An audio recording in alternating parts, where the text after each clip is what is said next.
मौसी ने पूछा, क्या हुआ? तुम्हें इतनी ज्यादा सर्दी कैसे लग रही है? मैंने कहा, पता नहीं मौसी, मुझे भी कुछ समझ में नहीं आ रहा है। मैं जानबूझकर अपने दांत किटकिटाने लगा। मौसी घबराने लगीं कि कहीं मुझे ज्यादा सर्दी न पकड़ ले।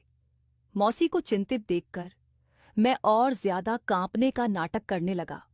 मुझे कांपता हुआ देख मौसी बोली, ऐसा करते हैं कि डबल बेड पर सो जाते हैं, साथ में सोने से ठंड नहीं लगेगी।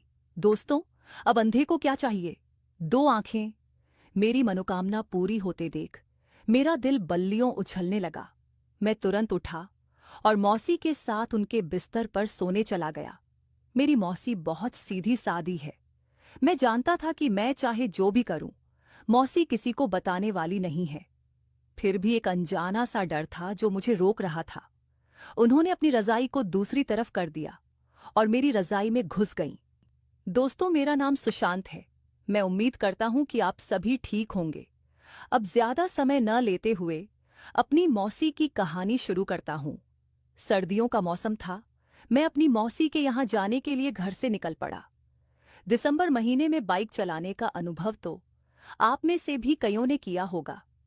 ठंड में 40 किलोमीटर का सफर तय करने के बाद जब मैं मौसी के पास पहुंचा तो ठंड के कारण मेरी हालत खराब हो रही थी। शाम के 5 बज चुके थे। अंधेरा होने लगा था। मेरे पहुंचने पर मौसी ने मुझे गले से लगा लिया। चाय वगैरह पीने के बाद मैं आग के सामने बैठ गया ताकि शरीर को थोड़ी गर्माहट महसूस हो सके। सर्दी के कारण मेरी कपकपी छूट रही थी। कहानी में आगे बढ़ने से पहले मौसी के बारे में भी जान लीजिए।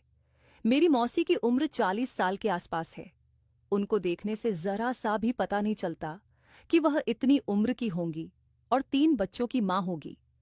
5 फीट की हाइट और गोरा रंग, मस्त भरा हुआ शरीर और बड़े बड़े 2 संतरे जो एकदम से मौसी की पिलाई करने का मूड बना दे। मैं बहुत बार मौसी को याद करके औजार को सहला चुका था।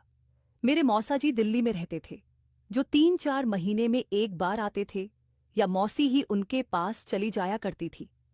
चूंकि मैं अपनी मौसी का लाडला बेटा था, इसलिए मौसी मुझे बहुत मानती थी, मेरी हर बात का ख्याल रखती और मुझे खूब पैसे भी देती थी। मैं मौसी से फोन पर भी खूब बातें किया करता था। कभी कभी डबल मीनिंग बातें भी हो जाया करती थीं। वो बस हंसकर टाल दिया करती थी, मगर मुझे बड़ा अच्छा लगता था। तो उस दिन ठंड ज्यादा होने के कारण हमने जल्दी ही खाना खा लिया और मौसी ने मेरा बिस्तर अपने ही रूम में एक अलग चारपाई पर लगा दिया। बाकी बच्चे दूसरे रूम में सो रहे थे।